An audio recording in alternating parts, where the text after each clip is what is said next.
So give me a minute or more. I'm here to help you. Make sure that you do your exercises properly when it comes to doing things for Pilates.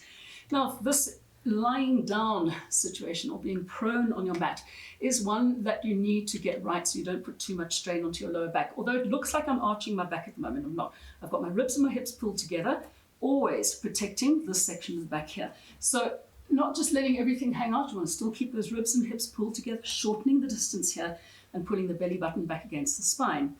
Now in yoga, when you push up, usually your back is doing this and your chin is sticking out. For Pilates, we want to keep length in the back of the neck, regardless of what you're doing when you come, the rest of the body when you come up. So if you're coming up from this position here, there, keeping the ribs and the hips together, pulling your neck out of your shoulders and pulling the head away from you so you have length in the back of the neck. Okay, over here, you want to get as much space in between those vertebrae and then releasing it back down again. One thing that a lot of people don't like, and they don't get it right, and they say, oh, this is hurting my back, is because they don't take note of that particular point. So please do remember that even if you're just lifting a little bit, keep those ribs and hips pulled together. Even if you're flat, like this, okay? You're not like, that's just a neutral spine there. You want to get yourself into the position where you pull the belly button up towards the ceiling, keeping the nose pointing down towards the ground. And all you're going to do from this position here is lifting up your arms and your feet, and you're going to swim. Just pretend there's a great white shark coming after you and you're swimming as fast as you can away. And you do that for about 10 seconds, release, and do another 10 seconds. You can also help yourself a little bit by getting a bit of a pull into your shoulder blades by using a TheraBand. So you'll take your arms out to the front. As you exhale and lift up, the arms come back just to touch. Once again, not this with your chin, neck long. And inhale, taking it back over. And we exhale, we're bringing it up. And we're taking it back over. And you can do a few of those. All right, the one I like specifically because it does mobilize your shoulder blades.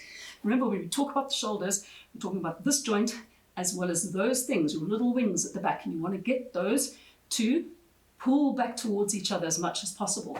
So when you come up, your arms are in front of you. It's kind of a bit of a alter, hang on, let me just go. So from here, we're going to take it, it's slightly like breaststroke, but it's not quite, okay? You can do the one where you do breaststroke, where your hands will come up as you go like that, and then you shoot the hands through. But I like this one because it really pulls the shoulder blades back together. So it's a slight variation on the theme. So you can bring your head and shoulders up, arms are bent slightly, and then you're going to pull those elbows back towards you so the shoulder blades touch, stretch the legs out behind you, and inhale, releasing it back down. And you're going to exhale, bringing those elbows right back so the shoulder blades pull towards each other, and inhale, releasing it back down. When you've done any of these exercises, it's always a good idea, first of all, putting your hands inside of the face, pressing up onto the elbows, pull the shoulders away, then keeping your core engaged, pressing yourself back gently into a shell stretch so that you get your back bending the opposite way. Pull the belly button up towards the ceiling, okay, hips down on the heels, stretch the fingers away from you, and keep breathing in through the nose and out through the mouth. And in and out. Right. When you've got the hang of that, we go into a kneeling position. Now this is also just a small shoulder adjustment. You can take your TheraBand, you can do it without the TheraBand as well. I just like using it because it gives you a little bit more resistance. So you're going to hold it in the hands. Don't let go of the bands. They have a nasty habit of coming and biting you on the bum, okay, if you let go sometimes. And also make sure that you've got long hair, it's tied out of the way because these things roll, your hair gets rolled up with it. So all you want to do here is in your kneeling position, find your neutral spine. So first of all, just arch the back out, stretch it out. Now pull the ribs and the hips together, pull the head straight. Don't let your head hang down, bringing it there. All you want to be doing is sinking down into the shoulders without flexing your back. And then inhale, pressing it away. And bringing it down. And pressing it up. And sinking it down. And bringing it up. And two more. And up. And the last one. And pressing it up. And carefully remove the band. And there you go. You will feel your shoulders are doing amazing things. Now, if you can, unfortunately, I had a frozen shoulder, so it's a very difficult position for me to get into. is where you sit up against a wall, in what they call rugby post. So you'll have your arms against the wall here.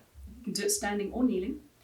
And you're just going to take your hands up like we were doing on our stomachs. Basically, this is the movement from when you were lying on your stomach. Taking it from here, sliding the hands down, keeping the arms in touch with the wall, then pressing them back up again. And bringing them down. And pressing them up. And bringing it down. And pressing it up. It's just getting those shoulders pulled back. Also variations on the theme. You can lie flat in the front, one arm, opposite leg coming up, pulsing.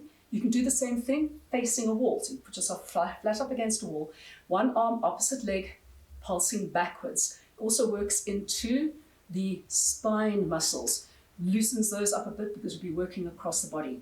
Just keep doing these things. Just keep your body mobile. Get everything abducting, adducting, oiled up and stretched out, and you'll be half of the way there already.